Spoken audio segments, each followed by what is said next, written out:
Halo, ini kenapa dimatikan lagi nih videonya? PHLA mana? PHLA, PHLB? Oke. Masih ada yang belum ini ya, belum masuk ya? Ketua Siap, kelas masih tolong, belum, Bu? eh, ketua kelas sih. Belum. PJ, PJ tolong dicatat siapa yang tidak hadir, siapa yang terlambat. Ini siapa yang tidak hadir ya? Yang hadir tolong di tanda tangani absennya. Oke, yang ngantuk bilang, angkat tangan, bilang. Oke, yang PHL Madya, EB Madya, oke mantap. Ini juga masih kosong nih, masih pada di luar ya. Ya udah, pokoknya nanti dicatat tolong yang nggak hadir siapa. Yang tidur tuh bangunin itu. PHLB, itu tuh siapa tuh di ujung tuh tidur. Bangunin tuh. Dia tidur apa ngapain sih? Itu PHLB, PHLB. Tuh loh, di ujung. Ini saya doang yang ngeliat, kalian nggak lihat ini. Dengeran nggak? Suara saya kedengeran nggak sih? Nah, siapa tuh yang baru bangun? Yang baru bangun, PHLB, silakan cuci muka dulu yuk. Yang habis ngeraup mukanya tuh. Ya, kita mulai ya. Silakan persiapkan. Yang baru datang, atur dirinya duduk. Yang mana?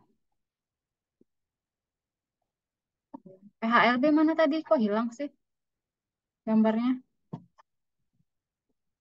Intinya gini, eh materi kita kan ada 4 yang sama saya, standarisasi dan akreditasi. Nah, karena minggu depan kalian sudah mulai UTS, jadi kita akan kejar setoran. Nah, sebenarnya tadi kalau kelas besar nggak dipakai, kita mungkin bisa di kelas besar. Tapi karena suatu dan lain hal, akhirnya kita pakai Zoom aja.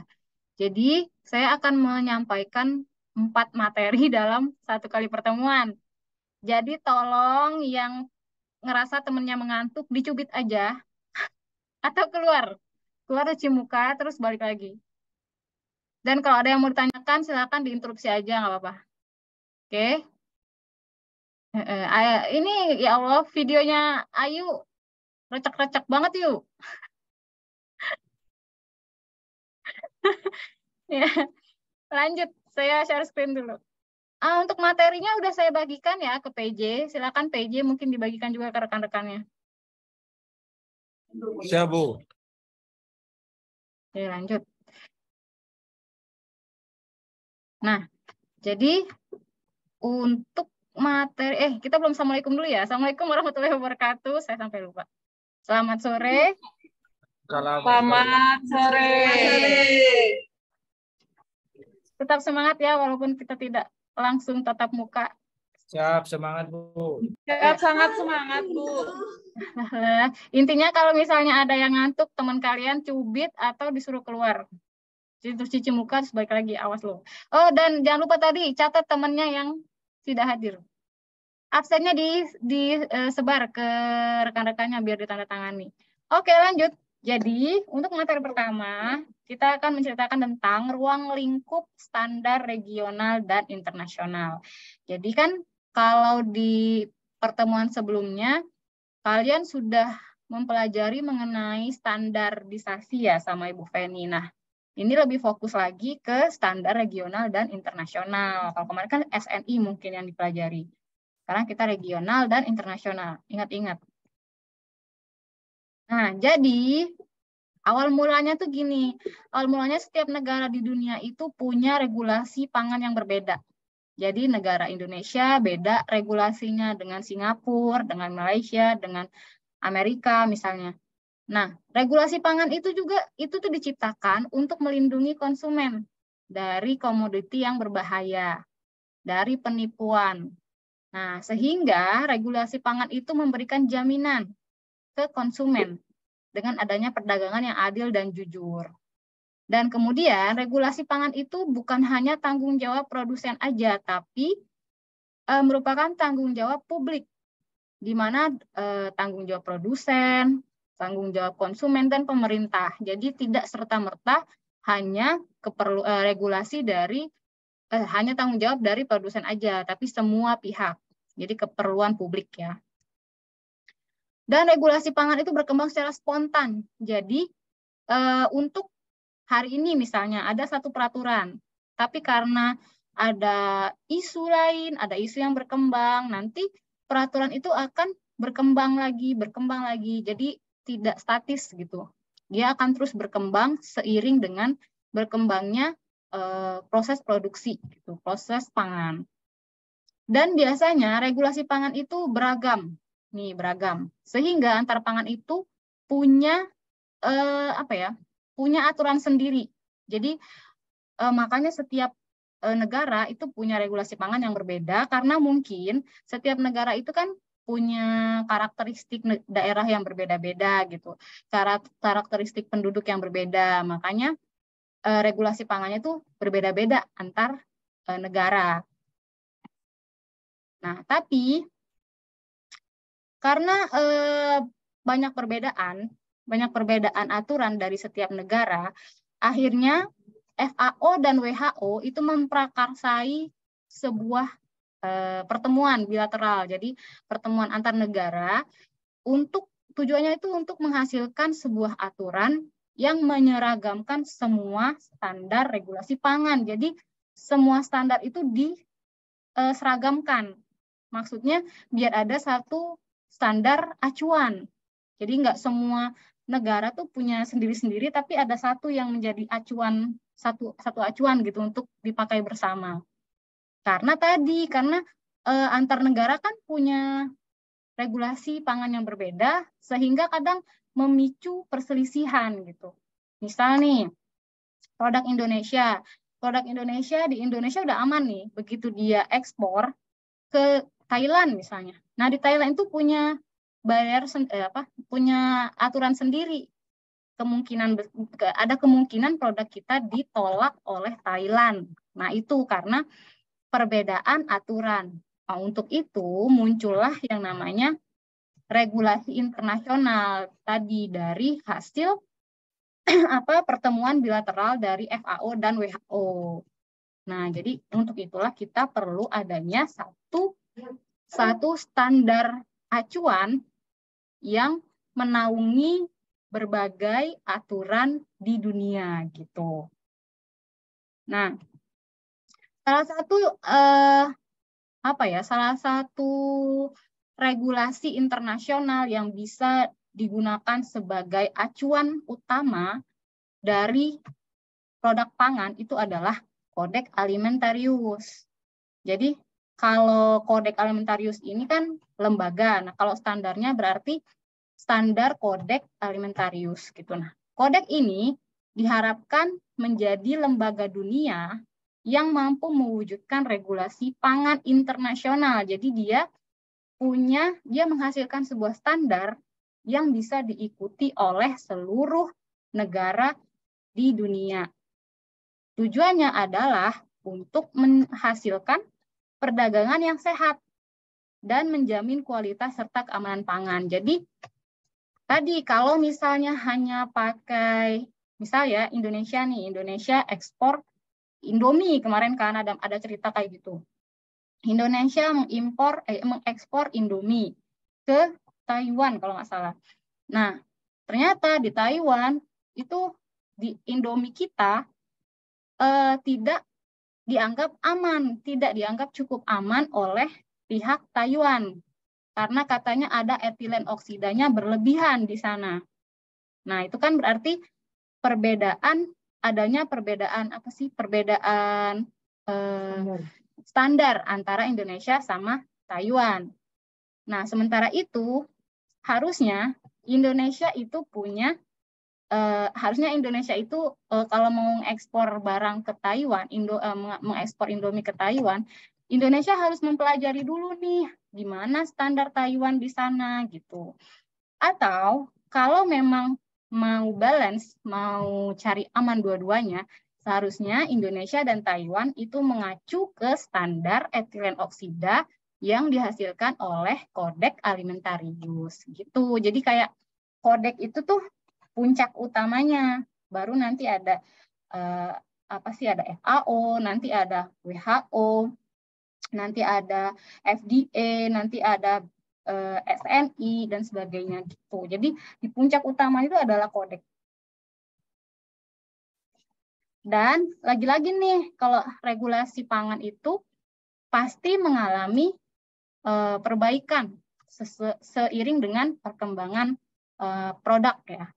Jadi tidak stagnan, tidak stop gitu aja, tapi terus mengalami perbaikan dan perbaruan dan berjalan secara spontan seiring dengan perkembangan kondisi dunia. Tuh. Ini kalau ada yang mau bertanya silahkan. Bu, belum paham Bu, gitu, ngomong aja. Jangan ditahan-tahan, nanti jerawatan lu. Oke, lanjut nih. Nah tadi, jadi kan setiap negara itu punya regulasi masing-masing. Balik lagi ya, setiap negara punya regulasi pangan masing-masing. Setiap negara juga merasa bahwa standar yang dia punya itu yang terbaik. Nah, selalu begitu. Nah, makanya sering sekali terjadi clash antar negara karena regulasi yang berbeda. Tadi akhirnya karena banyaknya clash mendorong negara-negara yang punya hubungan kerjasama, misal Indonesia dengan Amerika, atau Indonesia dengan Cina, Indonesia dengan Malaysia, itu mengadakan perjanjian. Nah, mungkin tadi kasus Indomie tadi, Indonesia tuh belum kerjasama gitu sama si Taiwan. Jadi masing-masing tuh punya standar sendiri-sendiri, belum ada kerjasama bilateral gitu loh, belum ada kerjasama standar. Jadi punya standar masing-masing. Kalau misalnya Indonesia dengan Amerika kan dia udah punya nih, jadi makanya kadang produk Indonesia aman-aman aja dijual di sana, Indomie aman-aman aja dijual di Amerika, nggak masalah. Nah, kalau Taiwan kemarin kan kena crash. Nah, untuk itu, untuk mengurangi terjadinya crash regulasi antar negara, lalu lahirlah organisasi pangan regional dan internasional. Nah, apa sih organisasi pangan regional, apa sih organisasi pangan internasional? Begini, kita masuk ke slide selanjutnya. Jadi, berdasarkan lingkungan penerapannya, standar itu terbagi menjadi 4 jenis. Ada standar internasional, ada standar regional, ada standar nasional, dan ada standar perusahaan. Jadi, dari standar perusahaan dulu nih. Standar perusahaan itu adalah sebuah standar yang dibuat oleh satu perusahaan tertentu. Misal, Maria Simplicia Tajo nih, punya perusahaan. Nah, perusahaan yang dibuat, standar yang dibuat, kemudian Maria tadi tuh bikin standar di perusahaannya. Misal, karyawan datang pukul 7, pulang pukul 5, misal kayak gitu. Nah, standar-standar yang dikeluarkan oleh Maria selaku owner perusahaan itu disebut dengan standar perusahaan. Karena yang menciptakan adalah si Maria selaku owner gitu. Kemudian perusahaan yang punya Maria ini harus mengacu ke standar yang lebih tinggi, yakni standar nasional. Standar nasional itu adalah SNI kalau di kita, Standar Nasional Indonesia. Nah, jadi standar nasional Indonesia itu hanya berlaku bagi perusahaan yang ada di Indonesia. Nah, terus standar nasional Malaysia misalnya, berarti standar yang berlaku di Malaysia dan harus diikuti oleh setiap perusahaan di Malaysia. Sementara orang Indonesia nggak wajib gitu, nggak wajib mengikuti standar Malaysia, kecuali memang kita mau ekspor produk ke Malaysia. Gitu. Kemudian kalau standar regional itu menunjukkan satu wilayah, negara-negara dalam satu wilayah yang sama. Misal Uni Eropa. Uni Emirat Arab, atau ASEAN kalau kita. Nah, jadi Uni Eropa itu punya standar regional sendiri. Uni Emirat Arab dia punya standar regional sendiri. ASEAN punya standar regional sendiri. Dan negara-negara yang tercakup dalam satu wilayah Uni Eropa misalnya, itu harus patuh dan taat ke standar regional negara mereka. Dan tidak berkewajiban untuk mengikuti standar regional di negara lain. Untuk apa? Karena kan dia fokusnya di negara mereka aja gitu. Kemudian ada di puncaknya itu standar internasional namanya. Nah, standar internasional itu berlaku dan harus diikuti oleh semua perusahaan di seluruh dunia. Kayak tadi Codex Alimentarius. Kalau standar internasional itu misalnya Codex tadi kan, karena dia punya standar yang diikuti oleh semua perusahaan di dunia. Bukan cuma di suatu wilayah, tapi di seluruh dunia. Gitu. Paling tidak kalian paham lah ya perbedaan ini. Regional itu artinya satu wilayah, negara-negara dalam satu wilayah. Nah, misalnya ini, untuk contoh regulasi pangan regional, ada Europe Committee for Standardization atau standar EU, Europe. Jadi, kalian bisa akses di sini linknya.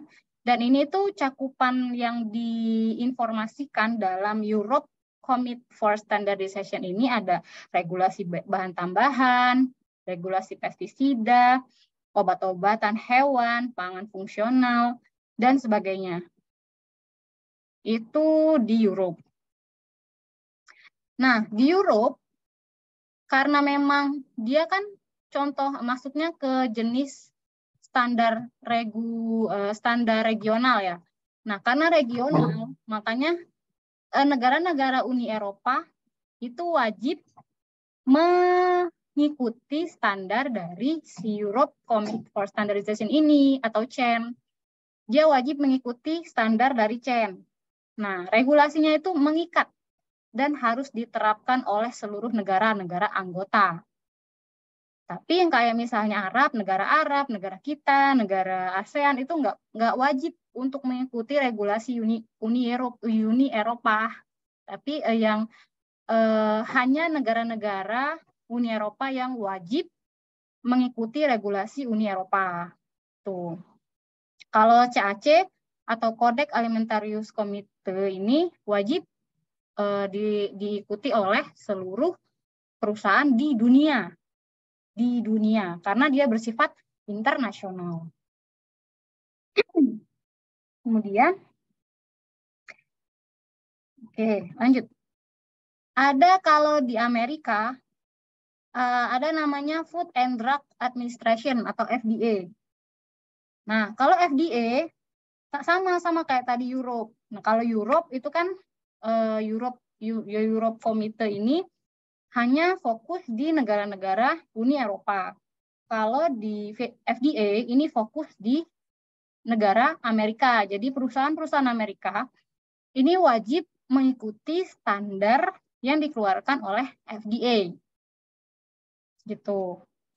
Kemudian FDA ini berhak untuk menghentikan peredaran produk yang mereka anggap berbahaya bagi kesehatan. Gitu.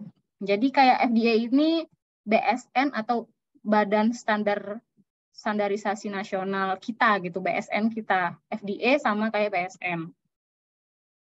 Kemudian tadi, selain dari FDA, di Amerika itu regulasi pangannya juga diatur oleh si USDA atau United States Department of Agriculture atau Departemen Pertanian US. Nah, secara umum USDA ini fokusnya ke keamanan produk pertanian. Tapi SDA juga fokus ke produk-produk yang berbasis susu, unggas, daging, telur. Tuh.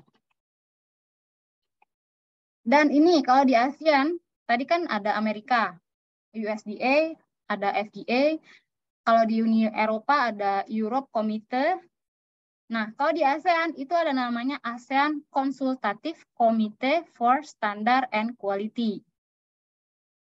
Jadi, ini adalah organisasi yang bertanggung jawab untuk menghasilkan standar yang bersifat regional di daerah ASEAN.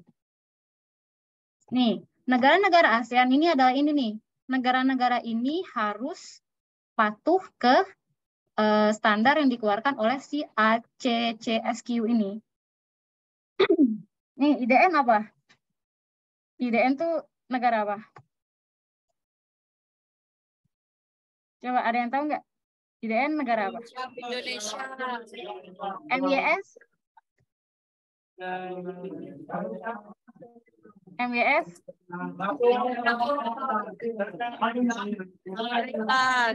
Malaysia, Bu. Malaysia.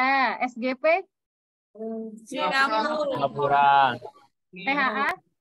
Thailand. VNS? Vietnam. Vietnam. PHL? Filipina. LMO? Laos. Brunei.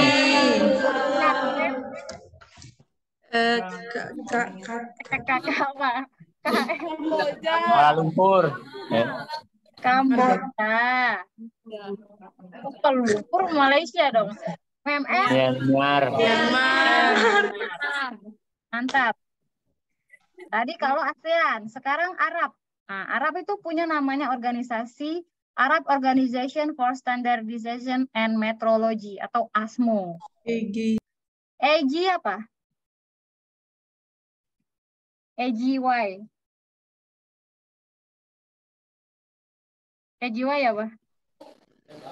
Ini EGP gitu. AGY. EJY. Bahasa Inggris nih. Apa guys? JOR apa JOR? Jordania. Jordania. IRQ. Irak. KWT. Kuwait. LDF. Lebanon. LDY. Liberia. LDY Liberia. SYF. Syria. EGY apa EGY? Mesir. Mesir. Mesir.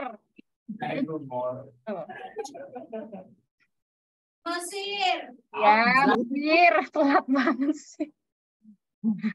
Iya, Mesir. Oke.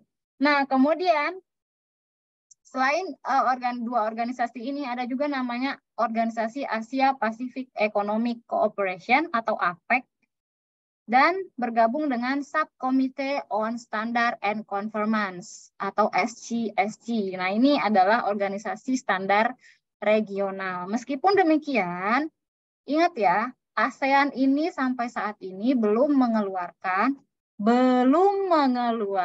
standar tentang pangan. Jadi ASEAN itu ingat ya, ASEAN belum mengeluarkan standar tentang pangan atau pengolahannya. Nah, jadi untuk Indonesia biasanya dia mengacu ke setiap negara ASEAN ini masih mengacu ke standar negaranya masing-masing. Jadi kayak Indonesia masih mengacu ke standar SNI atau standar internasional si CAC tadi. Nah, kalau tadi kita belajar tentang standar regional, nah ini kita belajar tentang standar internasional. Jadi tadi sudah disebutkan, disinggung ya, tentang CAC atau Codex Alimentarius Commission.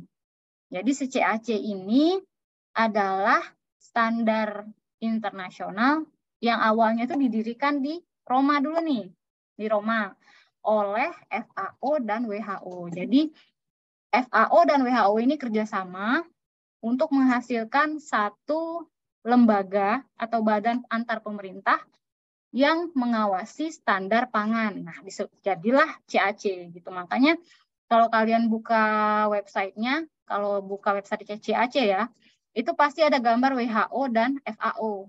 Karena ibaratnya WHO dan FAO ini kakaknya. Kakak-kakak, kemudian adiknya adalah si kodek ini, si CAC. Nah, tujuan dibentuk CAC adalah untuk menghasilkan rangkuman dari standar-standar yang ada di dunia. Nah, jadi ibaratnya mereka tuh mengumpulkan semua standar yang berlaku di dunia internasional, lalu diseragamkan, biar nggak ribut nih antar negara. Tuh, karena standarnya udah seragam. Kemudian CAC juga memandu dan mempelopori penyeragaman requirement untuk standarisasi pangan. Jadi kalau misalnya kita mau punya HACCP, maka ada prerequisite program yakni GMP dan SOP. Jadi semua perusahaan itu sama. Kalau mau punya HACCP pasti dia harus punya GMP dan SOP kayak gitu. Seragam, standarnya seragam. Lalu CAC juga bertujuan sebagai fasilitator perdagangan pangan internasional. Jadi nggak ada tuh diharapkan nggak ada lagi tuh penipuan perdagangan atau perdagangan yang merugikan gitu. Dan CAC juga merupakan agen yang mengadakan harmonisasi perdagangan pangan tadi. Jadi kayak misalnya nggak ada alasan tuh satu negara menolak produk negara lain karena alasan rasis misalnya. Nggak boleh tuh, kecuali memang si produk tersebut tidak sesuai dengan standar negara gitu, nggak apa-apa. Ada alasan yang make sense gitu, nggak karena alasan yang tidak masuk akal tuh nggak boleh. Jadi ada harmonisasi perdagangan pangan. Nah, di wilayah kerja CAC ini fokus ke seluruh bahan pangan. Jadi baik seluruh bahan makanan pokok dan seluruh bahan makanan tambahan, termasuk juga semua aspek yang berhubungan dengan hygiene dan kualitas. Jadi wilayah kerja CAC itu memang fokus di produk-produk pangan dan produk perikanan gitu. Oke. Nah, CAC tadi kan sebuah badan ya, lembaga. Kalau saya sebut standar CAC, berarti dia ada standarnya. Standar itu ibaratnya yang dikeluarkan ya. Kalau CAC itu lembaga. Kalau standar CAC berarti standarnya. Nah, standar CAC itu regulasi yang diadopsi dari standar yang berlaku internasional tadi yang sudah diceritakan. Tapi standar CAC sudah mengalami penyeragaman sehingga bisa diadopsi oleh seluruh negara di dunia. Nah, standar CAC ini bisa berbentuk kode, bisa berbentuk panduan, maupun rekomendasi terkait keamanan. Nah, selain CAC, regulasi pangan internasional itu ada juga ISO. Ini pasti kalian sudah tidak asing dengan ISO ya. ISO atau International Organization for Standardization. Jadi ISO itu merupakan sebuah organisasi internasional. Nah, yang terdiri dari wakil-wakil badan standarisasi nasional dari setiap negara. Jadi setiap negara itu punya perwakilan masing-masing untuk menghasilkan standar. Jadi kayak Indonesia nih, Indonesia akan mengirimkan perwakilan mereka yang dianggap ahli di bidangnya. Misalnya ahli kecantikan, ahli pangan, itu akan dikirimkan ke organisasi ini untuk menghasilkan standar-standar baru. Gitu. Tujuannya itu untuk meningkatkan perdagangan antar negara-negara di dunia. Tuh. Jadi ISO ini akan menghasilkan peraturan-peraturan baru. Nah, ISO itu juga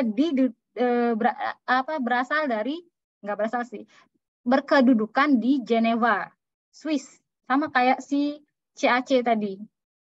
CAC dari Italia, sorry, dari ini nih, dari si sama kayak, oh bukan Nggak sama kayak CAC. CAC dari Itali, ISO dari Swiss.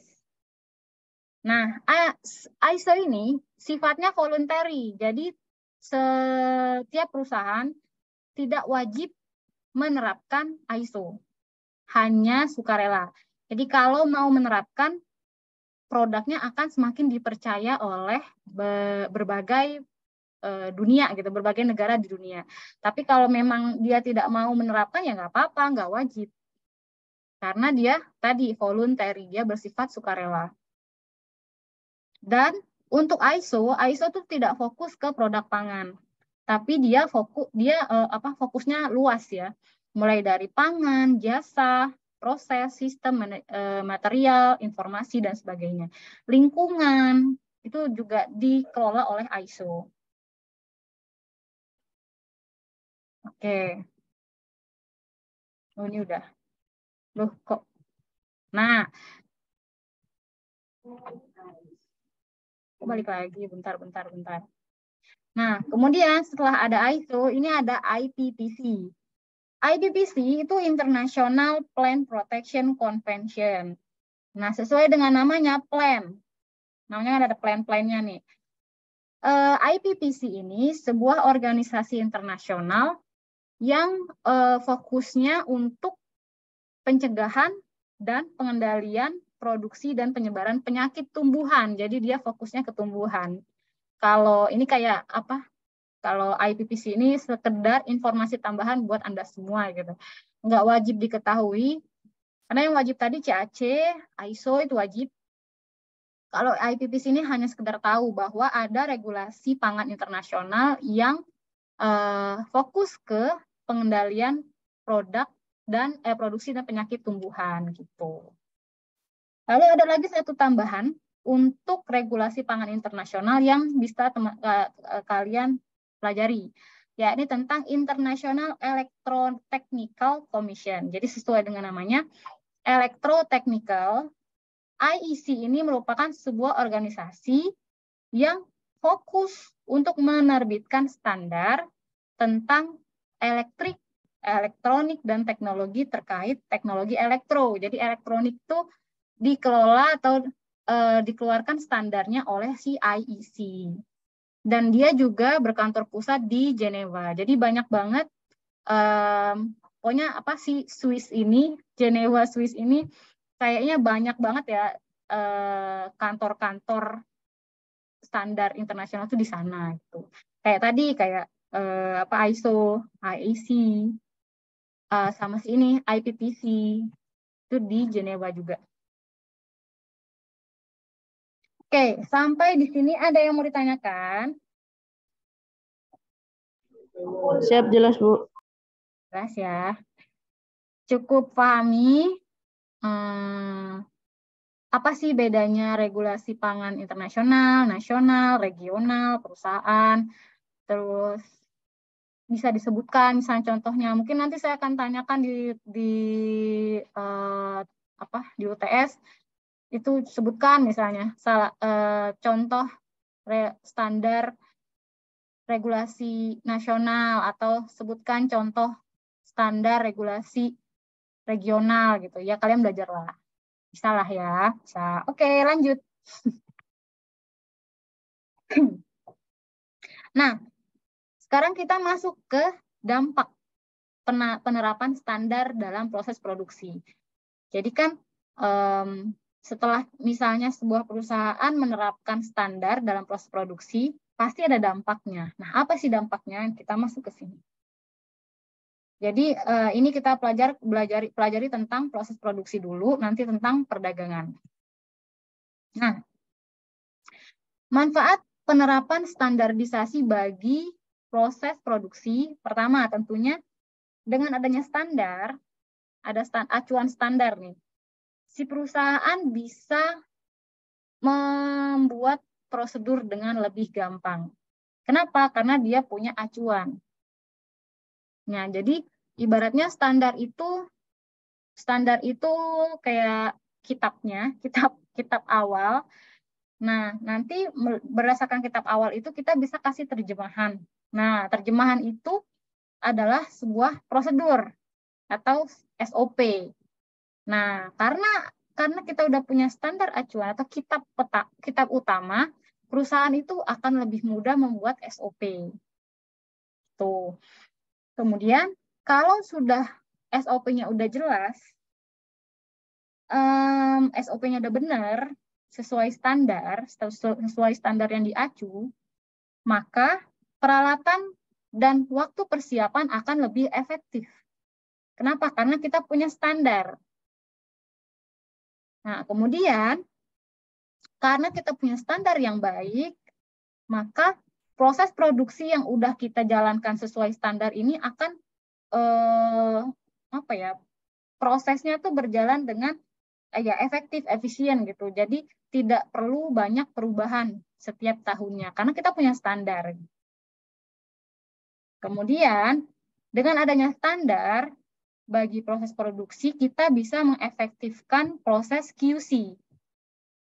Jadi dengan adanya standar, kita bisa mengurangi produk-produk yang reject, produk-produk yang reworking. Nah, produk reject itu apa? Produk reject itu adalah produk-produk yang tidak sesuai spesifikasi atau spek. Kalau produk reworking itu produk yang karena salah atau gagal dilakukan produksi ulang karena mengalami tidak sesuai spesifikasi juga, tapi dia lebih parah. Kalau reject kan dibuang ya. Kalau reworking itu produk yang tidak dibuang tapi diproduksi ulang gitu, dimasukkan ke proses produksi ulang. Tuh, jadi dengan adanya penerapan standar yang baik, kita bisa mengurangi produk-produk yang reject atau produk yang reworking.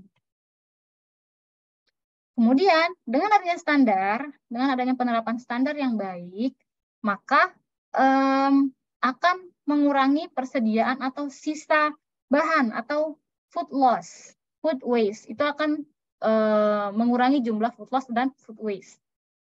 Kemudian, bagi staf dan operator, adanya standar ini kita bisa ajang pelatihan, meningkatkan kompetensi diri.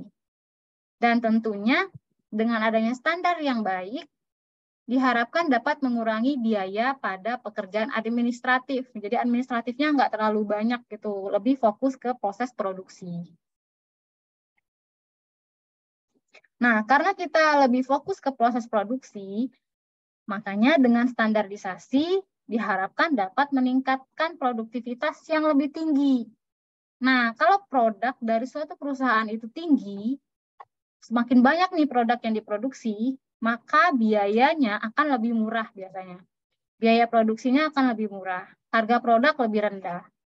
Penjualan diharapkan lebih tinggi, sehingga keuntungannya lebih besar. Dan itu tadi manfaat utama dari standarisasi itu adalah perusahaan bisa memperoleh keuntungan yang besar.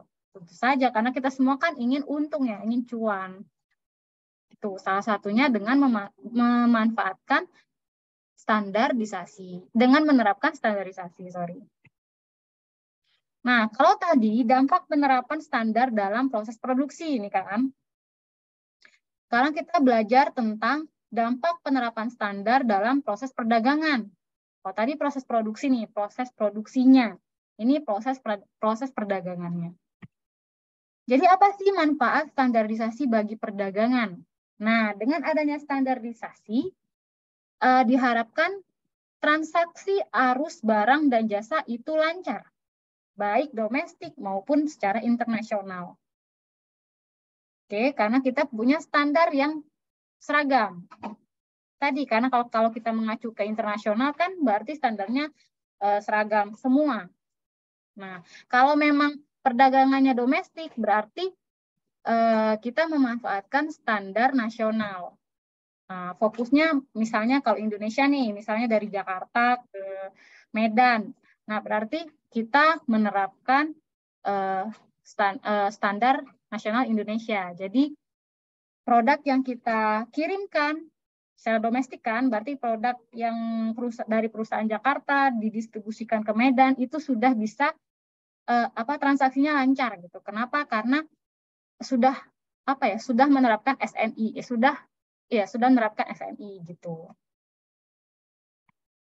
Kemudian dengan menerapkan standarisasi bagi perdagangan, mampu menghilangkan hambatan teknis.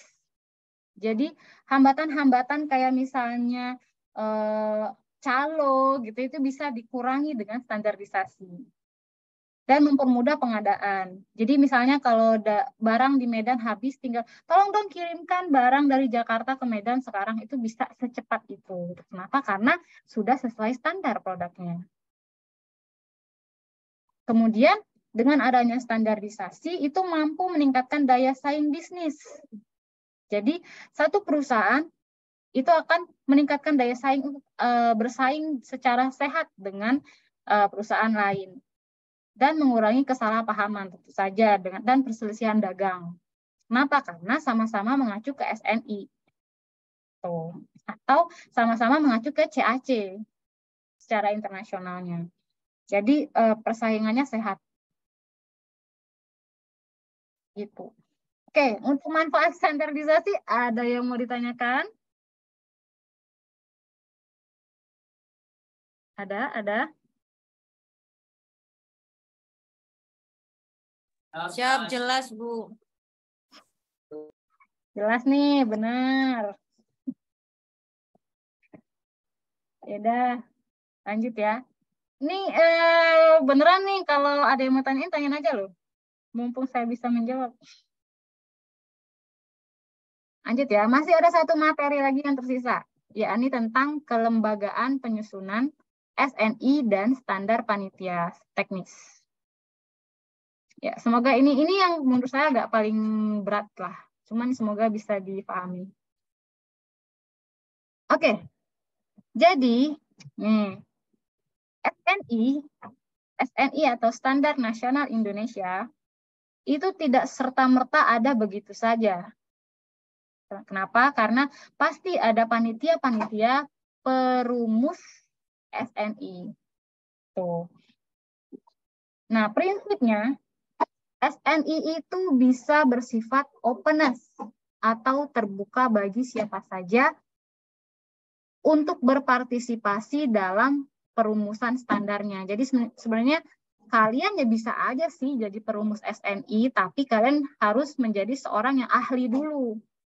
Jadi harus menjadi dosen yang ahli banget gitu, atau teknisi yang ahli banget di suatu bidang, misal di bidang pengolahan kerupuk ikan. Nah, kalian tuh ahli banget nih. Nah, kalian bisa menjadi perumus SNI.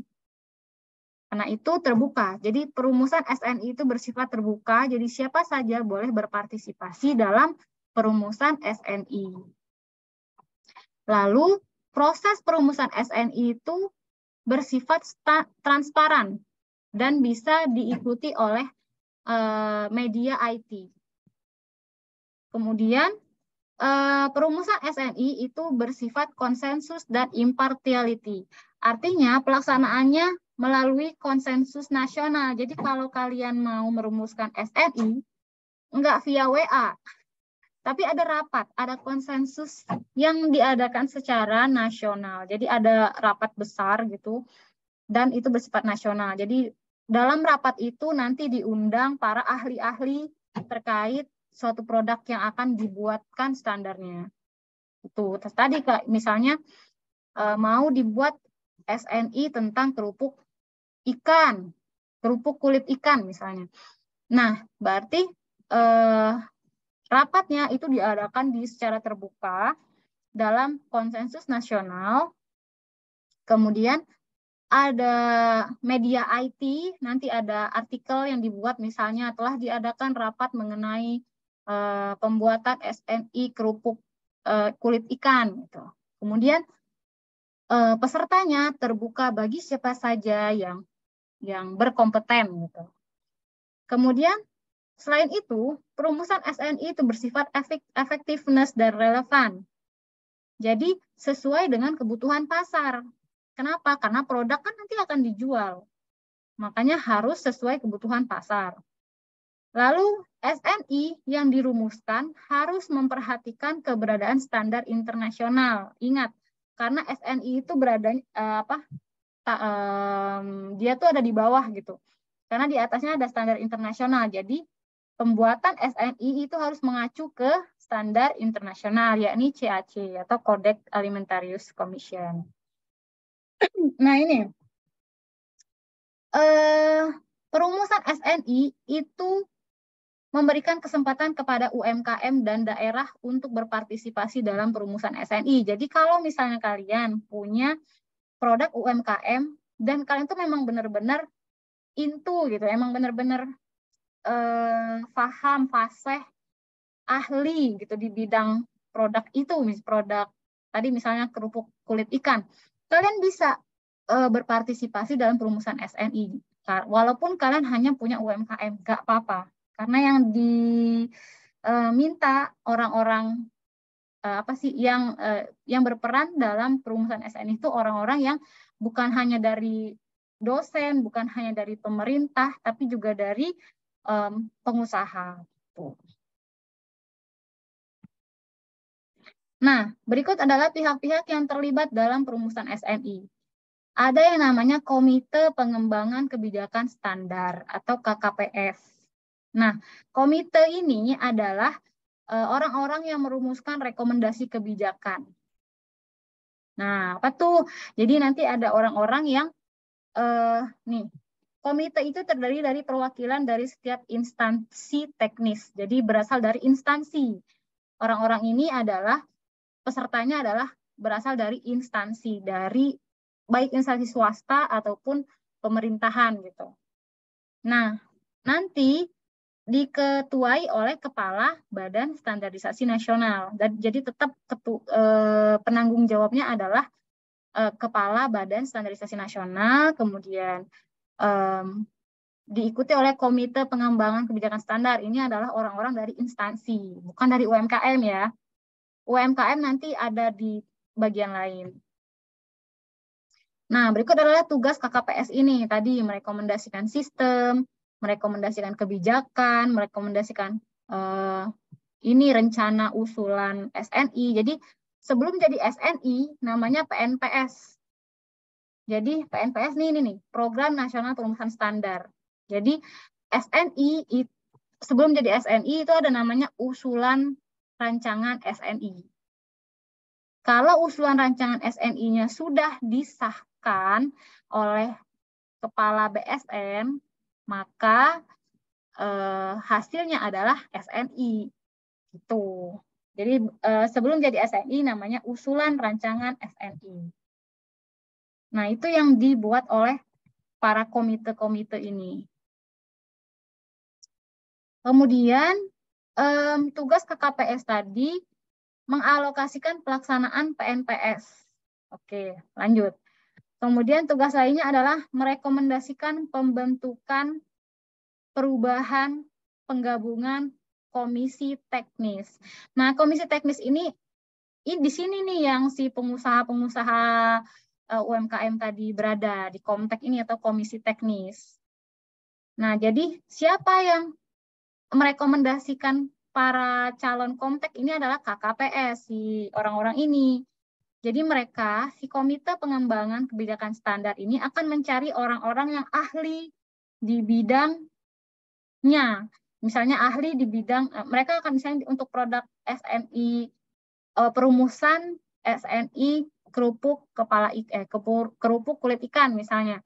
Nah, si KKPS ini yang akan mencari siapa sih orang-orang yang ahli di produk kerupuk kulit ikan ini siapa gitu. Nah, nanti mereka akan mencari. Dan nanti kalau misalnya ada perubahan, mereka juga yang akan merubah.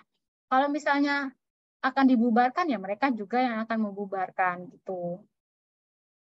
Kemudian si KKPS ini juga akan merekomendasikan hasil pemantauannya. Jadi kalau sudah ada rumusan standar SNI, nah mereka juga yang akan mengevaluasi ini benar nggak, ini oke nggak untuk disebar gitu. Nah kemudian ini, jadi ada juga yang namanya pihak komite atau panitia teknis atau subpanitia teknis perumusan SNI. Nah komite ini yang istilahnya beranggotakan dari berbagai pemangku kepentingan, termasuk dari si pengusaha. Jadi komite ini tuh terdiri dari ketua, sekretariat, dan anggota. Nah, kalau ketua bisa dari orang dari instansi lah ya, yang punya keahlian di bidangnya. Oke, tentu saja semuanya ini punya keahlian di bidangnya. Nah, kemudian ada sekretariat komite teknis. Jadi sekretariat ini akan mengkoordinasikan kegiatan. Jadi kalau misalnya ada kegiatan, dia yang mengkoordinasikan, dia yang mengadministrasikan, dia yang bikin surat, undangan. Nah, itu adalah tim sekretariat. Dan yang terakhir ada anggota. Kalau anggota ini terdiri dari pihak-pihak yang berkepentingan. Nah, anggota ini ada dari 4 unsur. Dari pemerintahan, dari produsen, dari konsumen, dan dari pakar, termasuk dari produsen UMKM. Jadi, produsen UMKM itu akan banyak berkecimpung sebagai anggota panitia teknis atau anggota komite teknis atau anggota subpanitia teknis dalam perumusan SNI. Ini SPT ini subpanitia teknis. PT ini panitia teknis. Itu. Jadi kalau kalian nanti jadi produsen produk apa gitu, nah kalian bisa, dan kalian ahli ya tentu saja, kalian ahli di produk tersebut, kalian bisa menjadi perumus SNI apabila direkomendasikan oleh si KKPS. Gitu. Nah, ada juga pihak yang namanya Komisi Manajemen Teknis Pengembangan Standar. Apa sih Bu itu? Nah, sesuai dengan namanya kan Komisi Manajemen Teknis Pengembangan. Artinya, mereka adalah tim yang bertugas memberikan pertimbangan ke Kepala BSN, karena kan Kepala BSN kan ketuanya nih. Jadi komisi ini tuh kasih rekomendasi tentang kebijakan yang dapat memperlancar pengelolaan kegiatan pengembangan. Intinya ada kata pengembangan.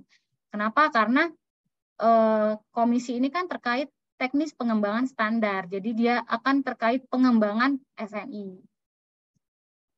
Ada juga Komisi Manajemen Teknis Penilaian Kesesuaian. Kalau sesuai dengan namanya berarti dia fokus ke penilaian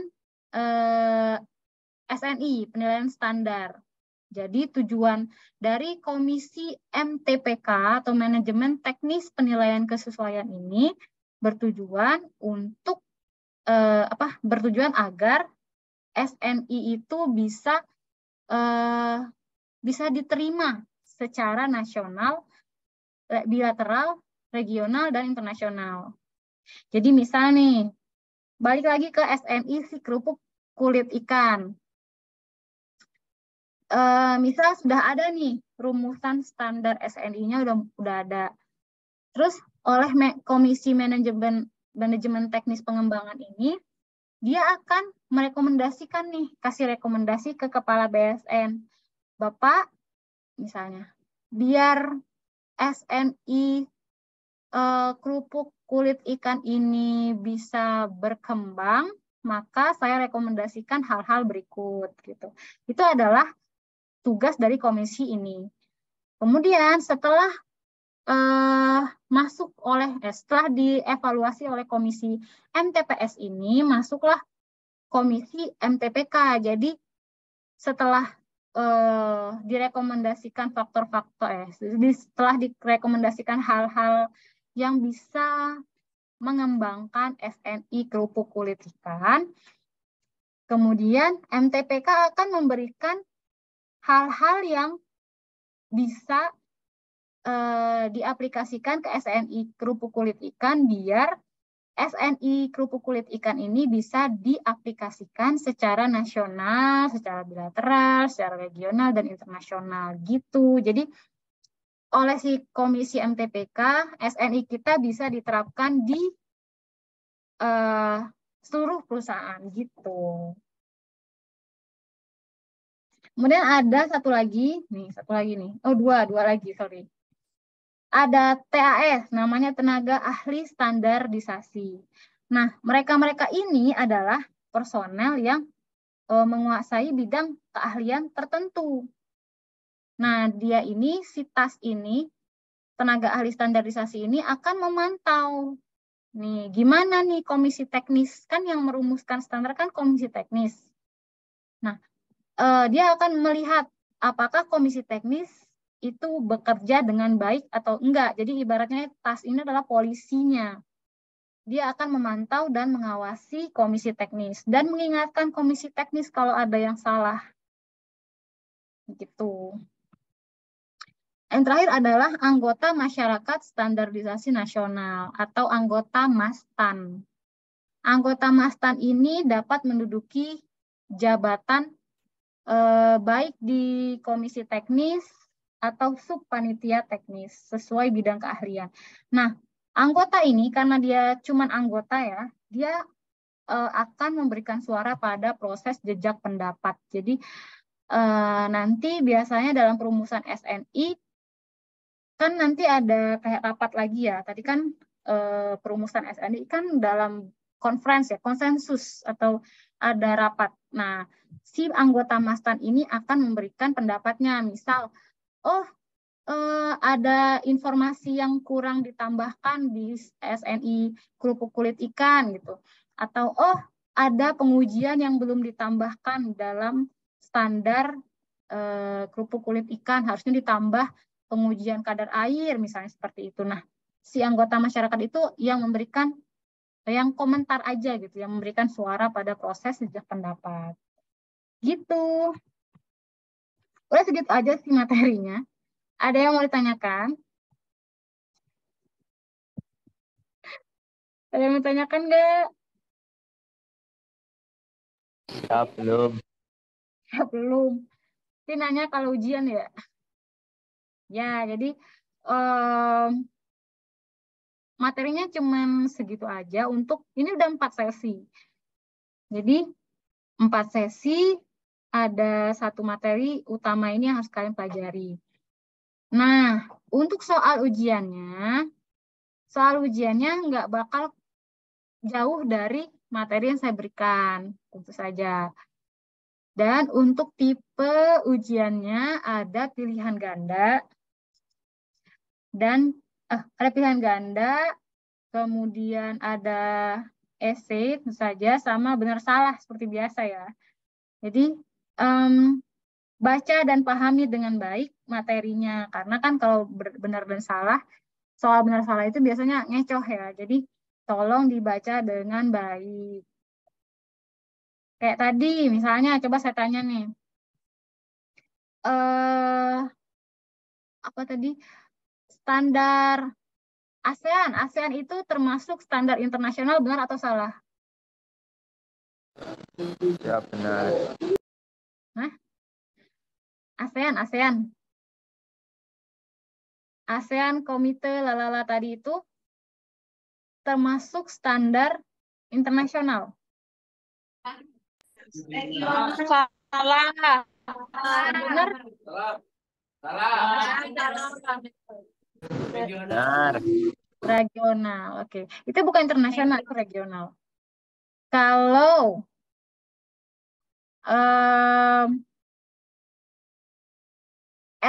SNI itu termasuk standar apa? Jenisnya? Nasional. Regional.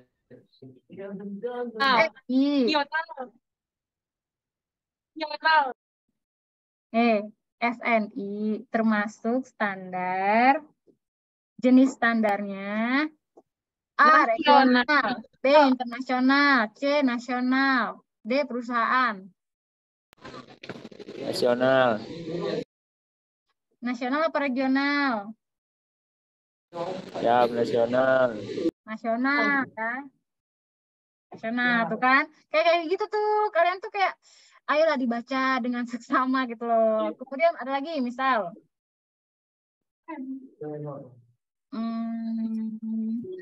ntar saya ingat-ingat dulu. Itu contoh soalnya ya, jadi kalian ingat-ingat loh. Oh, em, pengusaha UMKM dapat berperan sebagai anggota TAS dalam perumusan SNI. Benar atau salah? Ya, benar. TAS loh. Emang?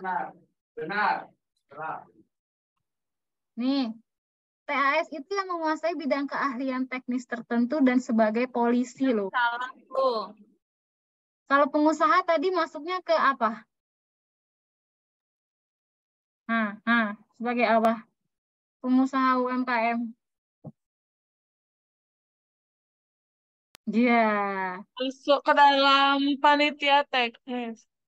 Ya, betul. Anggota. Panitia teknis bisa, ke anggota ini bisa, ke anggota Mastan bisa. Ingat-ingat ya, ingat-ingat loh. Awas ya kalau salah lagi. Saya udah ngasih nih, udah ngasih kisi-kisi. Oh, terus misal.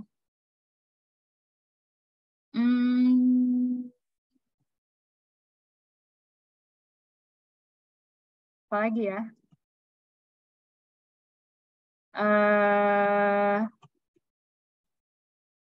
Ntar saya baca-baca dulu, ingat-ingat. Misal. ISO. ISO merupakan sebuah regulasi pangan regional yang fokus ke seluruh produk. Seluruh jenis produk, tidak hanya pangan. Benar atau salah? Benar. Salahnya benarnya di mana? Salahnya di mana?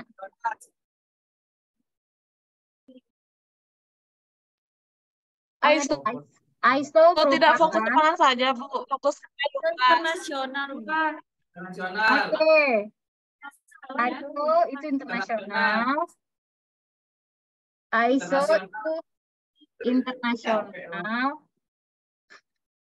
ISO adalah regulasi pangan internasional yang fokus ke seluruh jenis produk. Ingat, jadi dia tidak hanya di bidang pangan, tapi juga di jasa, proses, sistem, material, informasi, dan sebagainya. Kemudian, satu lagi ya.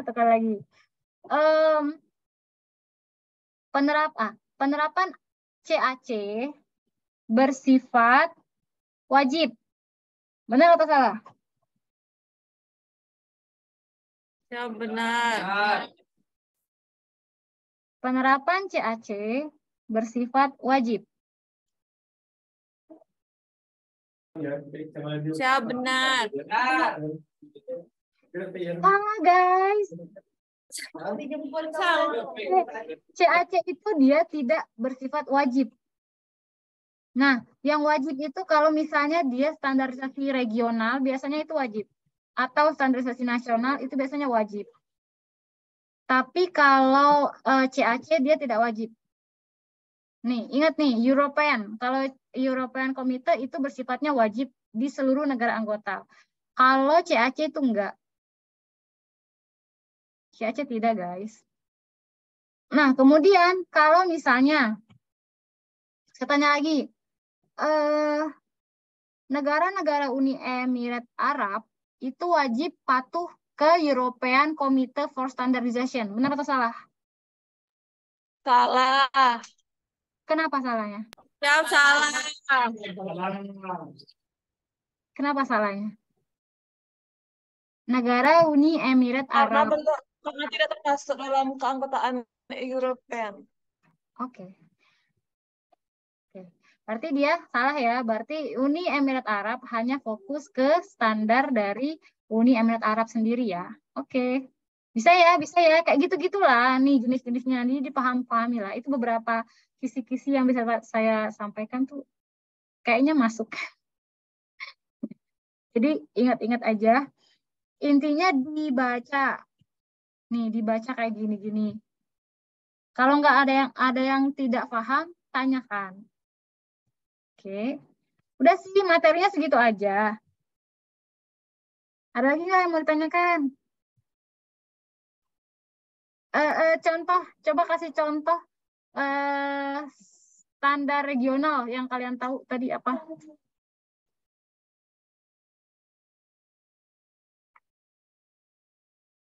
Dia buka ini lagi, jangan-jangan buka ini ya, buka materi ya. Apa standar regional tadi yang kalian tahu? N atau standar EU. Baik.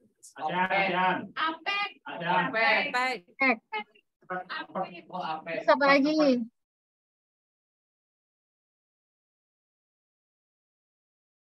APEK. CAC bukan?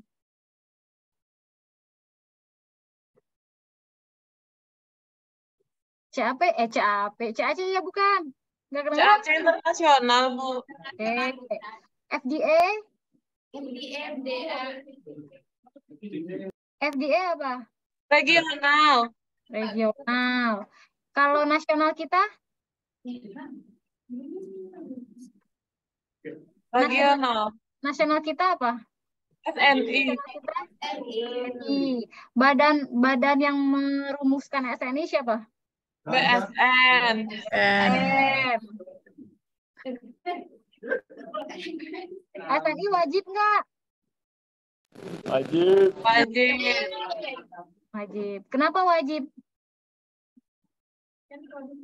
Untuk melindungi konsumen dan bertanggung jawab pada produsen, konsumen, dan pemerintah.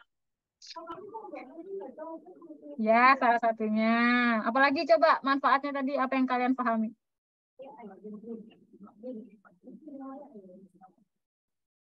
Apalagi coba manfaat. Nah, ingat ya, manfaat tadi kan ada dua. Manfaat atau dampak SNI di proses produksi dan perdagangan. Jadi jangan salah.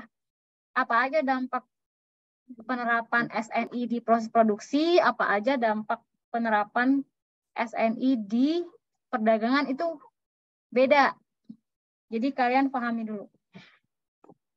Ya, nanti saya tanya mungkin nanti apakah dengan penerapan SNI dalam perdagangan mampu apa misalnya, ntar saya lihat dulu. Misalnya nih. Nah, ini kan dampak penerapan standar dalam proses produksi. Mungkin saya akan tanya, apakah mempermudah pembuatan prosedur merupakan salah satu manfaat standarisasi bagi perdagangan? Salah. Kan? Salah. Ya, makanya kayak ini saya nggak perlu hafalan, tapi kalian cukup memahami. Jadi dibaca dengan seksama dan baik. Apakah yang saya tanyakan itu benar? Apakah yang saya tanyakan salah gitu? Jangan asal bunyi, jangan nebak-nebak. Oh benar, oh salah gitu. Jangan, karena kalau kayak gitu biasanya salah yang kalian jawab. Ya, oke, udah. Ada lagi yang mau tanyakan? Saya mulu yang nanya dari tadi ya. Terus prinsip rumusan SNI juga hafalkan. Nah ini hafalkan nih. Nggak usah deh, pahami aja udah. Pokoknya dipahami. Saya tidak perlu hafalan, saya perlu pemahaman. Dah? Nggak ada yang mau bertanya?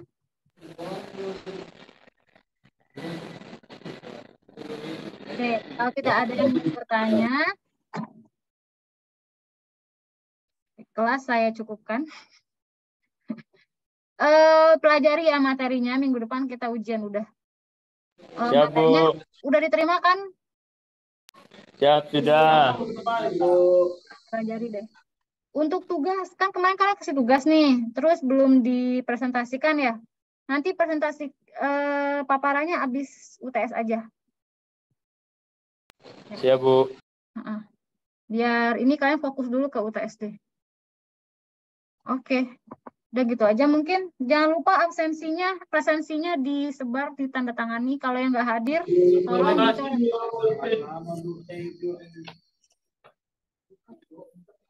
Oke. Udah ya? Presensinya udah dibawa belum sama PJ-nya? Siap, sudah. Siap, sudah. Ya udah itu aja sih. Pelajari dengan baik ya. Saya cukupkan. Terima kasih atas kehadirannya. Saya cukupkan kelasnya hari ini. Selamat sore. Assalamualaikum warahmatullahi wabarakatuh. Waalaikumsalam warahmatullahi wabarakatuh. Waalaikumsalam warahmatullahi wabarakatuh. Oke, Ya, boleh. terima kasih, Bu. Yuk. Siap, terima kasih, Bu. Silakan, Liv.